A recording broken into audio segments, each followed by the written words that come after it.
Assalamualaikum warahmatullahi wabarakatuh. Apa kabar semuanya? Kembali lagi dengan kelompok 2 yang beranggotakan 7 orang. Hari ini, kelompok kami akan membahas materi tentang sistem auditori. Untuk mempersingkat waktu, mari kita ke pembahasan materi. Materi apa saja yang akan dibahas seputar sistem auditori? Berikut yang akan kami bahas yaitu stimulus auditori, anatomi organ telinga, jalur auditori, dan gangguan sistem auditori. Materi yang pertama kita mulai dari stimulus. Stimulus adalah bagian dari respons stimuli yang berhubungan dengan perilaku. Stimulus dari sistem auditori adalah sistem yang digunakan untuk mendengar. Nah, apa itu mendengar? Mendengar diartikan sebagai kemampuan untuk mendeteksi vibrasi mekanis atau getaran yang disebut suara. Jadi, stimulus dari sistem auditori adalah suara. Tapi, tidak semua suara dapat didengar oleh manusia. Manusia hanya dapat mendengar suara atau getaran mekanis dengan frekuensi 20 hingga 20.000 Hz. Lalu, bagaimana kita mempersepsikan suara? Mengapa kita mempersepsikan suara? Karena suara memiliki dimensi. Dimensi-dimensi inilah yang kita persepsikan sehingga kita dapat mendengar suara. Dimensi suara terbagi menjadi 3, yaitu amplitudo, frekuensi, dan kompleksitas. Selanjutnya, apa itu amplitudo? Amplitudo adalah keras atau lembutnya suara. Kita persepsikan dengan loudness. Dengan bahasa sederhana, loudness adalah volume. Dimensi yang kedua adalah frekuensi. Frekuensi terkait dengan rendah dan tingginya suara. Dipersepsikan dengan pitch. Dalam dunia musik ada yang dinamakan sopran, alto, tenor, bass. Itu adalah bagian dari frekuensi, atau misalkan yang lebih sehari-hari lagi, kita dapat ambil contoh aktris Nita Gina memiliki suara yang cempreng. Hal itu merujuk pada frekuensi yang tinggi. Kalau aktor Radian memiliki suara yang bass, merujuk pada frekuensi yang rendah. Lalu dimensi ketiga yaitu kompleksitas terkait dengan murni dan campuran dipersepsikan dengan timbre. Selanjutnya, berikut merupakan anatomi dari sistem auditori. Organ dari pendengaran manusia ialah telinga. Dapat rekan-rekan lihat pada gambar, telinga terbagi menjadi 3 yaitu telinga luar, telinga tengah, dan juga telinga dalam. Telinga luar berfungsi untuk membantu memusatkan getaran atau gelombang suara, sedangkan telinga tengah berfungsi untuk meneruskan getaran dan menyeimbangkan tekanan udara di telinga dan di luar telinga. Jadi, telinga tengah memiliki 2 fungsi, yang pertama meneruskan suara atau getaran, dan yang kedua untuk menyeimbangkan tekanan udara di dalam telinga dengan di luar telinga.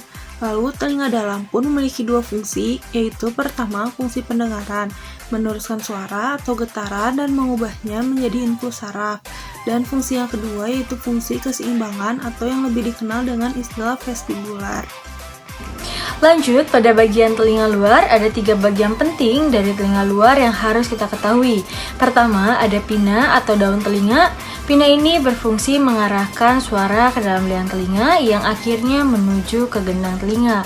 Lalu yang kedua terdapat kanalis auditorius externa. Ini yang disebut dengan liang telinga atau saluran telinga, yang fungsinya untuk menyampaikan suara yang sudah diarahkan oleh pinna ke dalam. Lalu di bagian ujung kanalis auditorius externa terdapat membran timpani atau gendang telinga.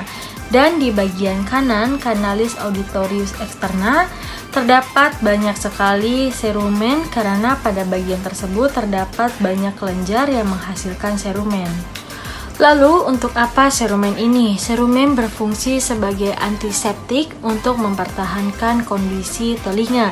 Jadi kalau misalkan ada benda asing masuk ke dalam telinga, itu akan mati karena terdapat antiseptik di dalamnya. Namun ternyata masih banyak yang menyebut serumen ini sebagai kotoran telinga. Padahal serumen dan kotoran telinga adalah 2 hal yang berbeda. Bedanya seperti apa? Bedanya kita analogikan seperti kulit. Jadi kulit itu beda antara keringat dengan daki. Tentu rekan sekalian pun mengerti apa perbedaan dari keringat dengan daki. Nah, sama halnya dengan serumen dan kotoran telinga.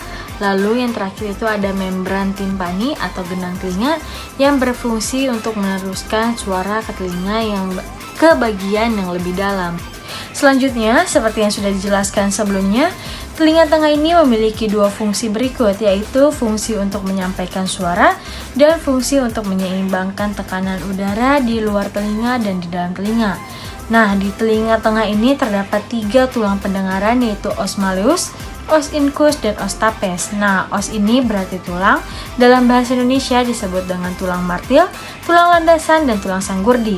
Di telinga tengah pun terdapat saluran, yaitu saluran yang menyeimbangkan tekanan udara di telinga dengan di luar telinga, yang disebut sebagai saluran Eustachius.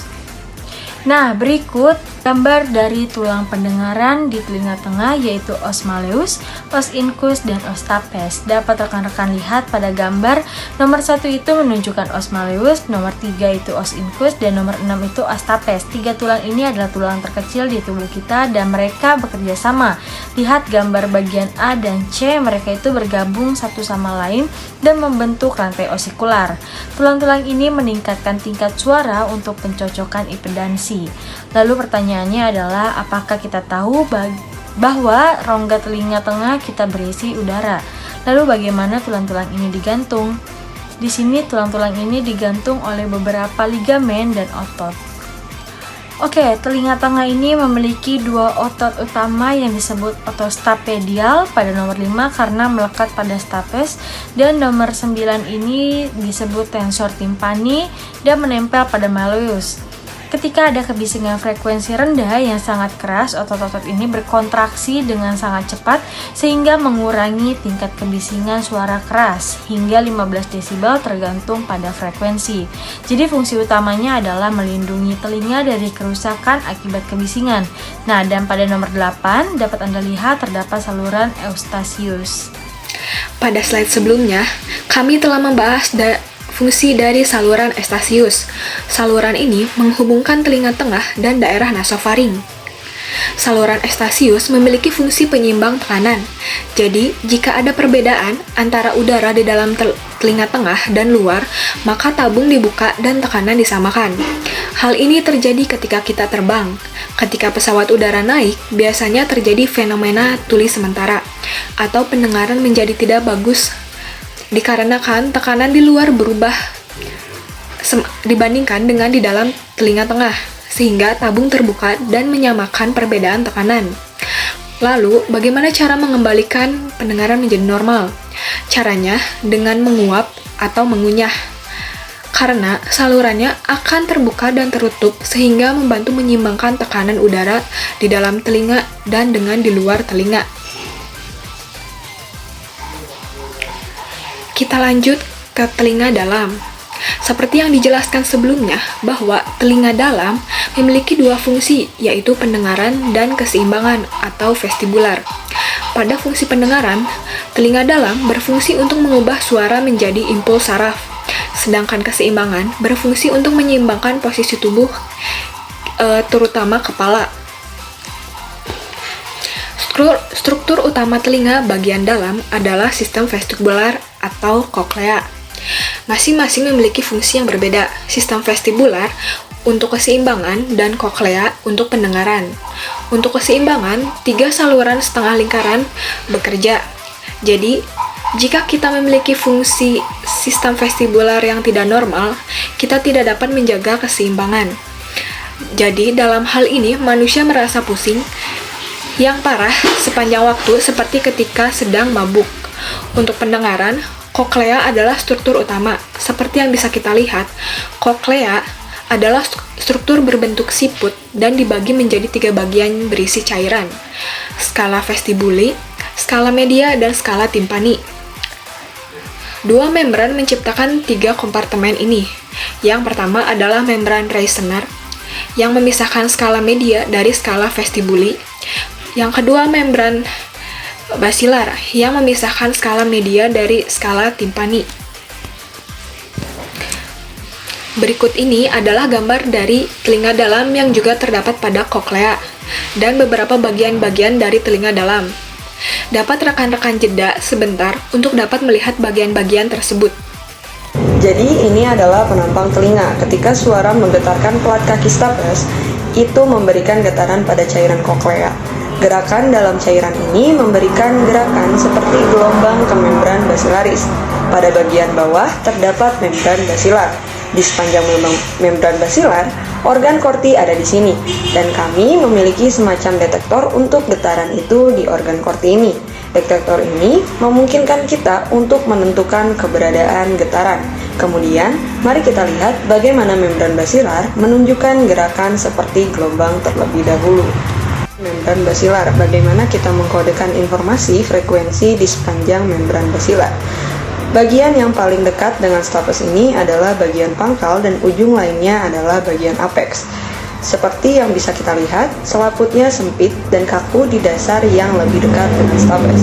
Saat kita menyusuri membran basilar ke puncak, membran lebih lebar dan lebih fleksibel atau kurang kaku di ujung helikotrema. Membran basilar memiliki kekakuan dan massa yang berbeda dari bagian dasar ke bagian puncak. Secara fisik, kekakuan dan massa dapat mempengaruhi frekuensi resonansi. Ketika kita memiliki lebih banyak kekakuan, kita memiliki frekuensi resonansi pada frekuensi yang lebih tinggi. Di sini, itulah mengapa frekuensi tinggi memiliki getaran maksimal di bagian dasar, karena bagian dasar memiliki lebih banyak kekakuan. Sebaliknya, pada puncak yang memiliki massa lebih banyak, kita memiliki getaran maksimal pada frekuensi yang lebih rendah. Karena getaran ini terlihat seperti merambat di sepanjang membran basilar, maka kami menyebutnya gelombang berjalan. Menurut Flash teori, membran basilar dapat disamakan dengan satu set resonator atau string bertingkat. Mereka yang berada di dekat stopes bergaung pada frekuensi tinggi dan mereka yang berada di ujung helikotrema pada frekuensi rendah. Gelombang perjalanan akan mencapai titik perpindahan maksimum pada posisi sepanjang membran basilar yang sesuai dengan frekuensi suara stimulus. Jadi, semakin rendah frekuensinya, semakin jauh ke bawah panjang membran basilar titik perpindahan maksimumnya. Selanjutnya, kita bahas tentang sistem vestibular. Di koklea sebelumnya terdapat cairan. Cairan tersebut selain berfungsi untuk pendengaran, juga berfungsi untuk keseimbangan. Jadi, perubahan dari posisi cairan yang berbeda di koklea akan membawa informasi mengenai arah dan intensitas gerakan kepala untuk menjaga keseimbangan tubuh. Sekarang kita lihat jalur bagaimana proses mendengar terjadi. Pertama, gelombang suara. Gelombang suara adalah gelombang vibrasi mekanis yang frekuensinya 20-20 ribu Hz, lalu masuk ke dalam daun telinga atau pina, diarahkan daun telinga untuk masuk ke liang telinga atau kanalis auditoris eksterna, kemudian akan menggetarkan gendang telinga atau membran tipani. Kemudian, getaran tersebut akan ditransmisikan ke telinga tengah melalui 3 tulang pendengaran, yaitu os malleus malleus, os malleus incus, dan os malleus stapes. Getaran os malleus stapes atau tulang sangurdi ditransmisikan ke telinga dalam melalui jendela oval ke koklea, dan di dalam koklea tersebut seperti yang telah dibahas sebelumnya, terdapat cairan dan cairan ini akan bergetar. Getaran tersebut akan membuat sel-sel rambut di dalam koklea itu bergetar. Sel-sel rambut atau hair care inilah yang menjadi reseptor dari sistem pendengaran. Jadi, reseptor dari sistem auditori adalah hair care atau sel rambut. Sel rambutnya bergetar, maka terjadilah potensial aksi. Ketika potensial aksi terjadi, maka informasi suara diubah menjadi impuls saraf. Maka berjalanlah informasi suara itu sepanjang saraf auditori untuk diteruskan menuju ke otak di pusat pendengaran kita. Sebelum sampai pada sel pendengaran kita, informasi tersebut akan melewati talamus. Bagian talamus yang dilewati adalah medial geniculate nucleus. Dari talamus, maka disampaikanlah ke pusat pendengaran kita yang namanya primary auditory cortex. Pada gambar dapat rekan-rekan perhatikan gambar yang berwarna ungu, yang dimana itu merupakan primary auditory cortex yang posisinya berada pada lobus temporal. Selanjutnya ada 2 jalur dari primary auditory cortex. Ada jalur yang ke depan mengarah ke perifrontal cortex. Nama jalurnya anterior. Untuk apa? Untuk mengidentifikasi suara. Ketika kita tahu, oh ini suara teman kita, kita mengetahui suara siapa karena adanya jalur anterior. Kemudian adanya jalur posterior yang mengarah ke posterior parietal cortex atau ke belakang.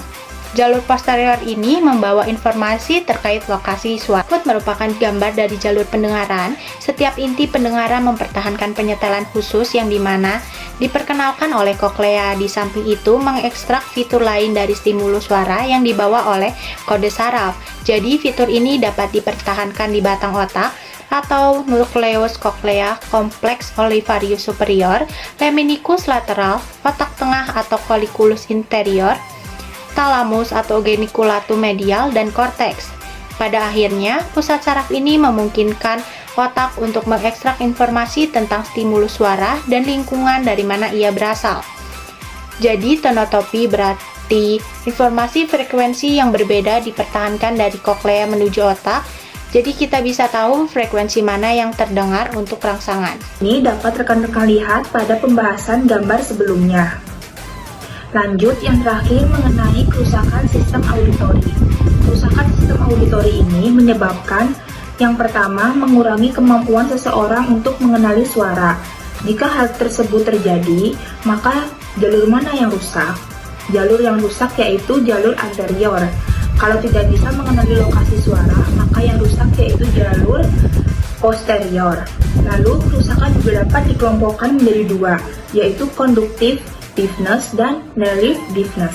Kerusakan optical artinya yang rusak adalah organ-organ dari pendengaran yang ada di telinga, sedangkan kerusakan koklea artinya yang rusak adalah syarafnya. Demikian presentasi dari kelompok 2. Semoga materi sistem auditori ini dapat tersampaikan dengan jelas dan dimengerti oleh rekan-rekan.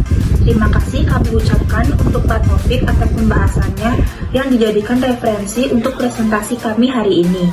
Terima kasih kepada rekan-rekan yang telah memperhatikan video presentasi hingga akhir. Apabila rekan-rekan memiliki pertanyaan untuk diajukan, dapat diajukan pada kelas. Kami kelompok 2 pamit undur diri. Terima kasih. Wassalamualaikum warahmatullahi wabarakatuh.